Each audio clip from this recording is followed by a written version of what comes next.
Philadelphia Eagles decided to pick up Jordan Davis's fifth-year option 1 day ahead of the deadline. Davis is due to make $5.3 million in 2025 and $12.9 million in 2026, and he will be an unrestricted free agent in 2027. And let me make sure I correct this here, because it's not technically 1 day ahead of the deadline. It's technically 2 days before the deadline. But regardless, though, the Philadelphia Eagle decided to pick up Jordan Davis' fifth-year option. And I got to be honest. I will admit this. I am very much on record saying to you guys that I don't think they'll pick it up. I'm on record saying that. And I felt like my reasons were pretty valid. I felt like the Philadelphia Eagles probably thought that we need to probably give this guy a prove-it year, or, you know, kind of light a fire under him a little bit. I also think it was financial. I also felt like it would be financial related. You know, the Philadelphia Eagles are prepping to pay Jalen Carter. They're prepping to pay Quinyon Mitchell and Cooper DeJean, right? They just paid Zack Baun. They just paid Saquon Barkley. They paid Lane Johnson as well. They also just paid Cam Jurgens. And I think prior to the season, they paid Landon Dickerson. So they gave out a lot of money. They gave out a lot of money over the past 365 days. And knowing what I know going forward, I just felt like the Philadelphia Eagles would probably not make his situation a priority. Or maybe they felt like, hey, we could probably get him for a cheaper price tag in 2026 if we don't pick up the option. But nonetheless, the Philadelphia Eagles decided to pick up Jordan Davis's fifth-year option 2 days ahead of the deadline. Davis is due to make $5.3 million this upcoming season, all fully guaranteed, and $12.9 million in 2026. That's the fifth-year option year, all fully guaranteed. So, listen, the Philadelphia Eagles, one thing we do know, excuse me, one thing we do know, the Philadelphia Eagles prioritize the trenches. They prioritize the defensive line. They've shown that in several draft classes. They've shown that in their free agent moves, right? They drafted Ty Robinson from Nebraska, and we're going to talk a little bit more about Ty Robinson later on in the show. They drafted Moro Ojomo, right? Drafted Jalen Carter, drafted Jordan Davis, drafted Tyler Steen on the offensive line. Drafted Cam Jurgens on the offensive line, Landon Dickerson on the offensive line. They drafted 3 offensive linemen in this previous draft class. They drafted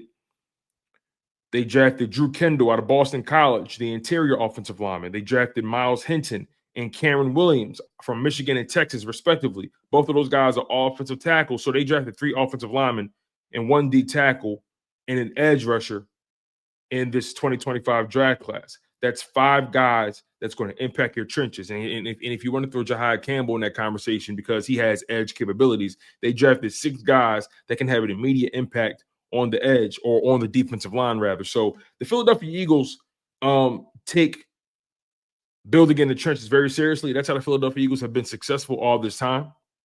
Let's just call that what it is.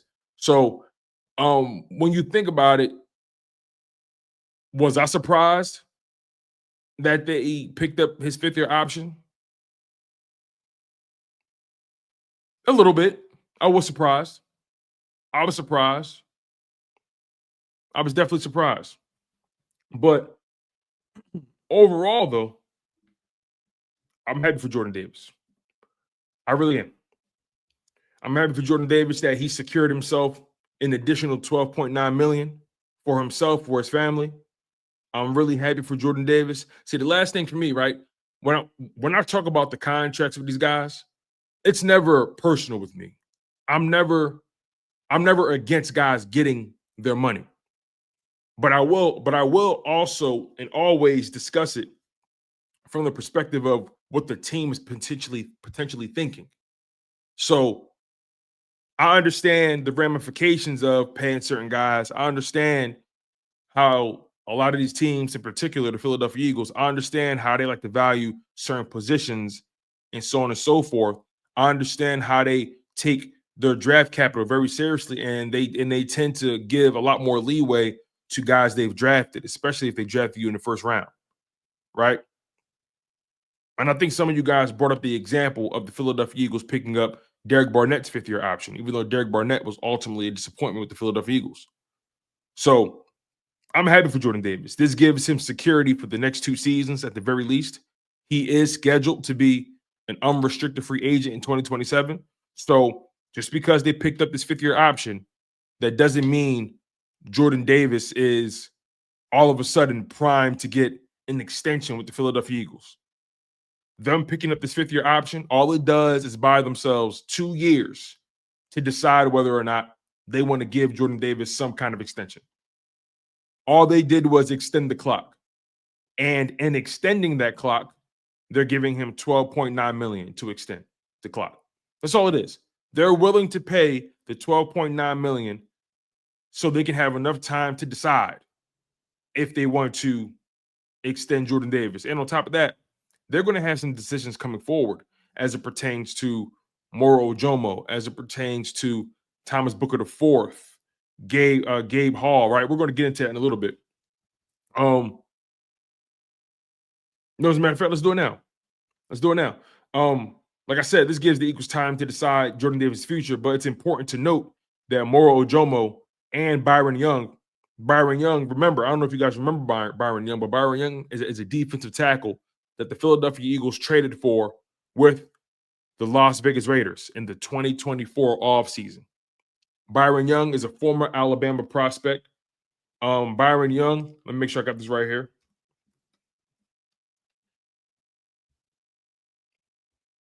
Byron Young here. He's 24 years old. He went to Alabama. He was drafted in the 3rd round of the 2023 NFL draft. He's 6'3", 292. And he spent one season, just one singular season, with the Las Vegas Raiders. And he only played 6 games. So he doesn't have many miles, if any miles at all, on his body.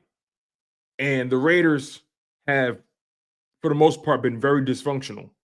They've been very dysfunctional over the past several seasons. So I can't hold what happened with him in Las Vegas against him. I really can't. He played 6 games, no starts, but played in 6 games. And the Raiders felt like they were comfortable moving on from him for whatever reason that may be. But the Philadelphia Eagles see promise in the prospect. They feel like he's a guy that they can continue to develop. And if you notice also with Byron Young, he's somebody that they didn't allow to make it to the practice squad. He's somebody that they ultimately said to themselves, we like this guy. We're going to keep him on the roster because we don't want anybody to come pick him up or take him off of the practice squad. But Moro Ojomo, we know what we know about him. Moro Ojomo and Byron Young are both set to be unrestricted free agents in 2027, along with Jordan Davis. So just thinking of the 2027 offseason alone, in 2027, Moro Ojomo, Byron Young, and Jordan Davis are scheduled to be unrestricted free agents. So the Eagles potentially, I'm not saying this is guaranteed, but there is a scenario that exists where the Philadelphia Eagles lose out on 3 defensive tackles in 2027 if they don't get the deals done. So the question now becomes, if the Eagles ultimately end up extending Jordan Davis beyond 2026, remember his contract covers him in 2025 and 2026. If the Eagles ultimately give Jordan Davis an extension beyond 2026, is Ty Robinson, the rookie out of Nebraska, is Ty Robinson due to be the Moro Ojomo replacement? I want you guys to think about that a little bit.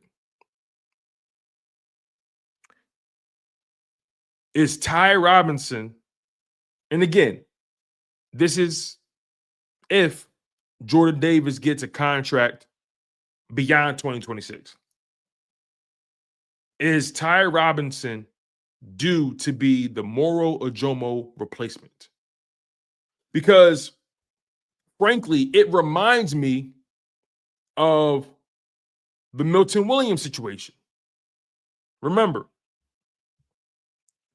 Milton Williams, I believe, was drafted in, what is that? Milton Williams was drafted in 2021, right?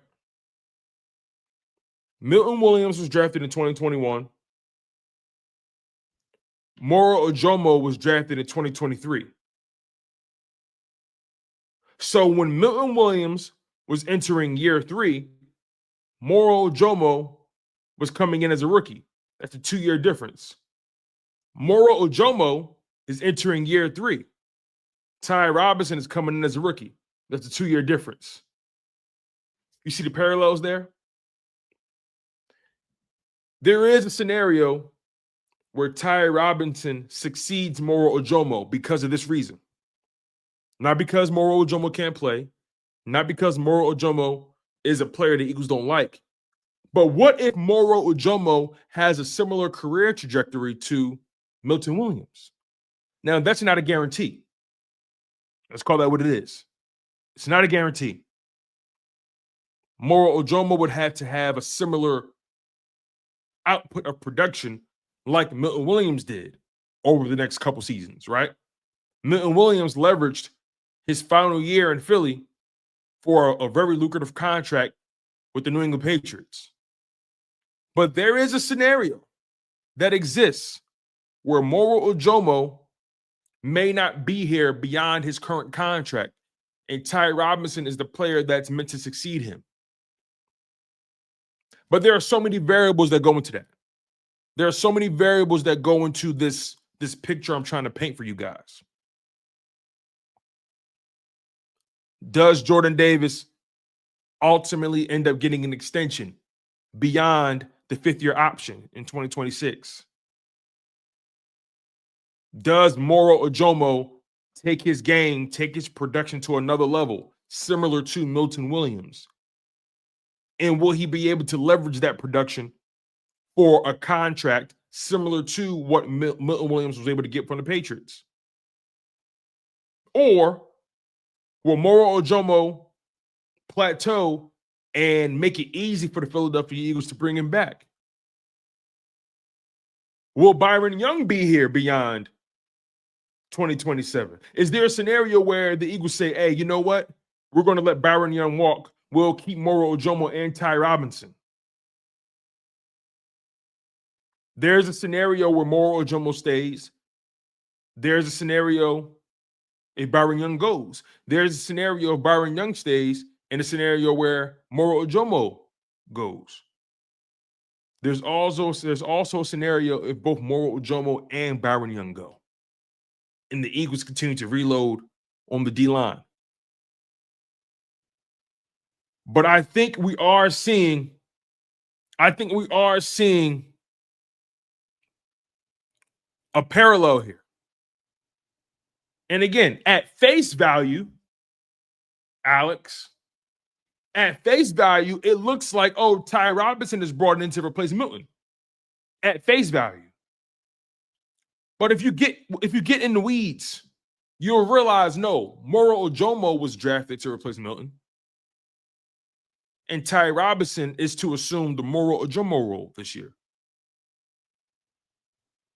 It's a cycle. Follow the cycle. That's all it is.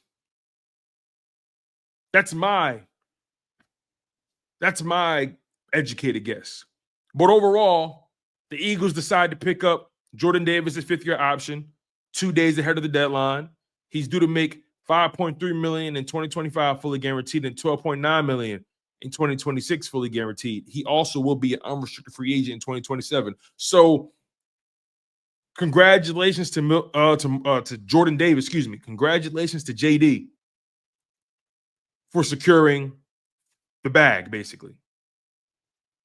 For all fully guaranteed dollars. Just so you guys know, $18.2 million. Jordan Davis is being guaranteed $18.2 million over the next 2 seasons. It's a lot of money. It's a lot of cash. But I'm not mad about it. I'm not mad about it. I'm not mad about it at all. Another thing that we need to discuss, it's not really notable, but I think it matters. Thomas Booker IV and Gabe Hall.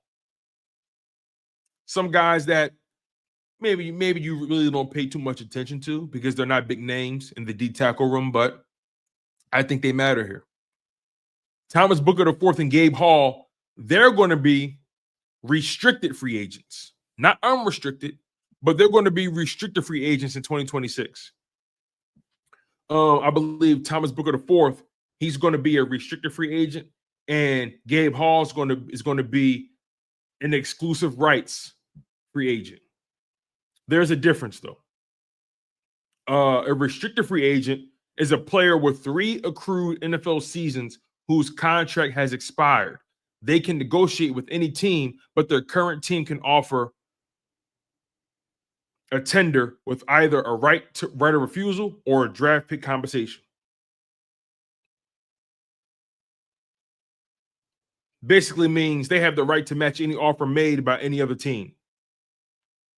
And the exclusive rights free agent, which is what Gabe Hall is, says here to player with 2 or fewer accrued seasons in an exclusive rights as is an exclusive rights free agent.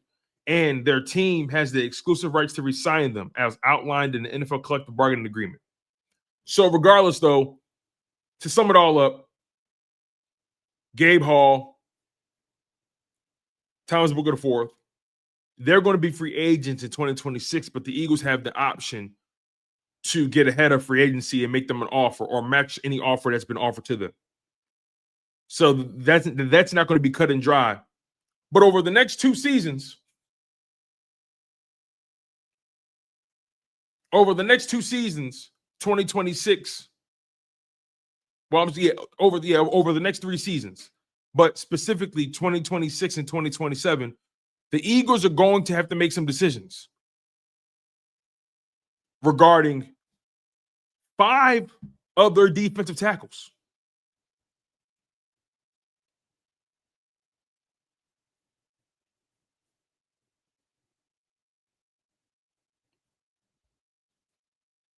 Jordan Davis, Moro Ojomo, and Byron Young are scheduled to be free agents, unrestricted free agents in 2027. And Gabe Hall and Thomas Booker IV are scheduled to be restricted free agents in 2026. And typically after the 4th year of a rookie contract, teams don't normally begin negotiations with that player. So between now and 2027, the Eagles are going to have to make some decisions on that defensive line, in particular the defensive tackle room. They are going to have to make some decisions. Now, I will also add this note. Make sure I got this right here. The Eagles only brought in 1 D tackle. Just 1. Throughout this entire offseason, and they drafted him. They didn't sign one as an undrafted free agent, as far as I'm concerned. They didn't invite one to rookie minicamp.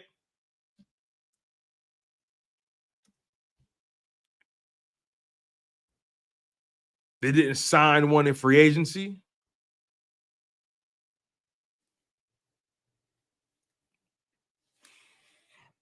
But they drafted one. In Ty Robinson. And let me just confirm the Eagles unrestricted undrafted free agents 2025. Let me just see if it's been any updates to that. So far, I'm not seeing any updates. Seems like it's going to be what it's going to be. Yeah. going to be what it's going to be.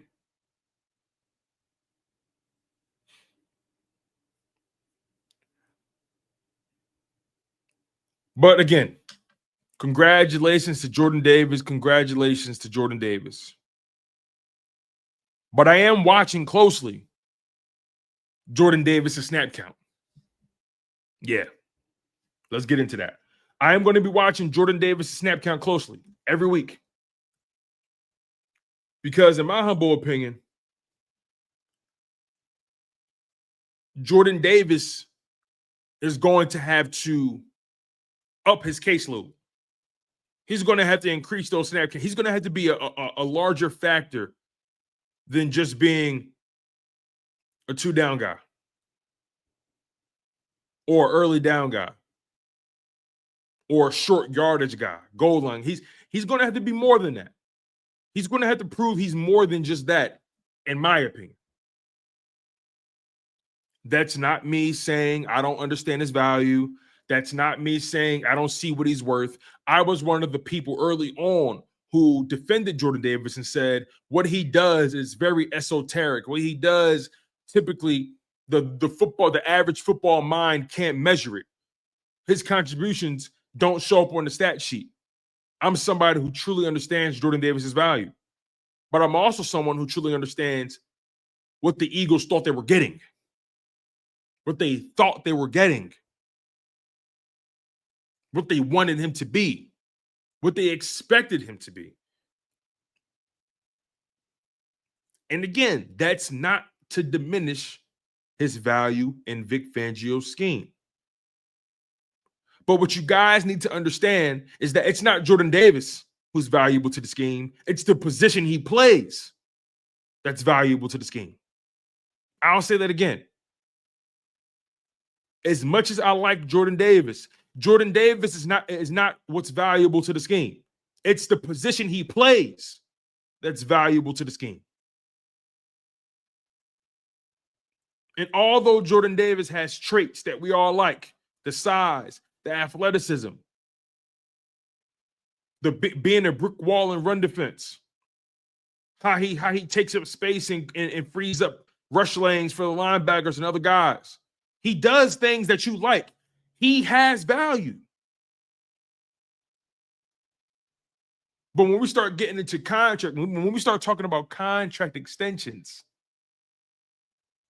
I ultimately don't know what he's going to ask for. I ultimately don't know what that's worth.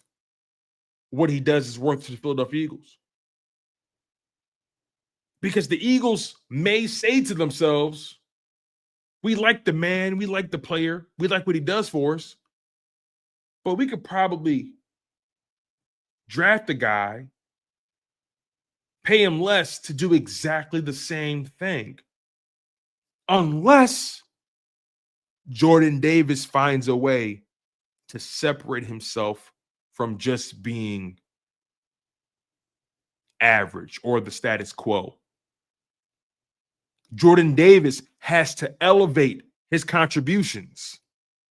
And I say again, to those of you who like to twist words, to those of you who like to hear what you want to hear, Jordan Davis has value. What he does is important to the success of the defense. But he hasn't separated himself enough to where as though the Philadelphia Eagles can say, oh, he's irreplaceable. Because the reality is, it's not Jordan Davis who's ultimately important. It's what he does. It's the position he plays, rather. That's the most important thing. But if they can find someone who does what he does and more, if Jordan Davis can prove that he can do what he does and more, then we're talking. But no matter what I say to you guys, it all comes down to one singular thing. Comes down to one singular thing. How does Jordan Davis and his representation value themselves? What are they looking for financially? Because those conversations will come. And although the Philadelphia Eagles did decide to pick up the 5th-year option, they've bought themselves some time to evaluate Jordan Davis. They've bought themselves some time to decide. They have. Hypothetically, if Jordan Davis stays exactly the same and the Eagles want to keep him and they offer him a contract because they see his value, it begs the question, will he take it or not? Will he take it or not? That's what it comes down to. I'm willing to bet the Eagles want Jordan Davis here for the long haul. I'm willing to bet that. I'm actually willing to say that the Eagles love Jordan Davis. They want to keep him here. And they're also willing to pay him. But what if Jordan Davis doesn't like the numbers that are coming across the table? Are you guys factoring that part in? What if Jordan Davis doesn't like what the Eagles are offering? That's a very plausible possibility.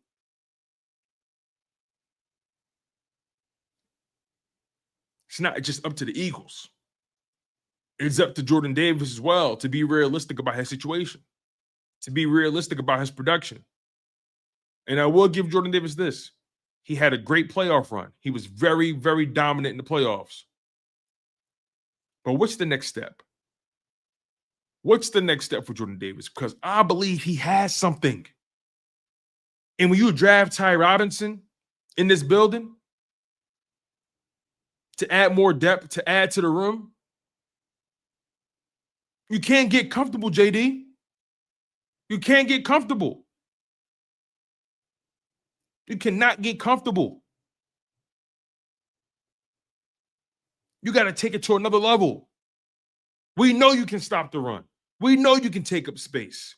We know you ran a freaking, 4.8, 4.7 40 at 340 pounds. We know you have these traits that are in there. We know how powerful you are.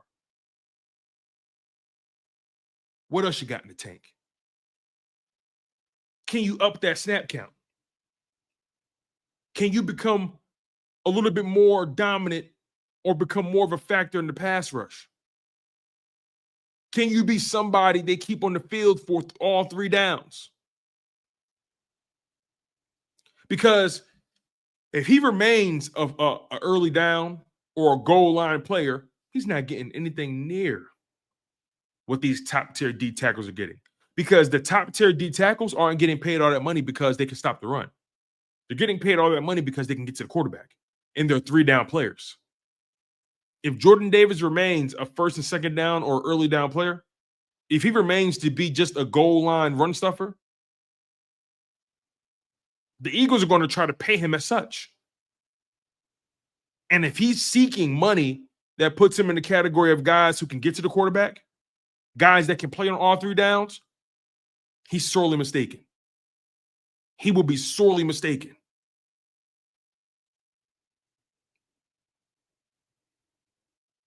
So I hope I hope all of you guys understand what I'm saying to you. I hope you guys understand the story I'm weaving here. This is not coming from a place that I don't like Jordan Davis. This is not coming from a place that I don't believe in Jordan Davis. This is not coming from that. This is not coming from that at all. I want Jordan Davis here. I like what he brings to the table. I like his personality. I love how happy he is. That black boy joy. I love that man.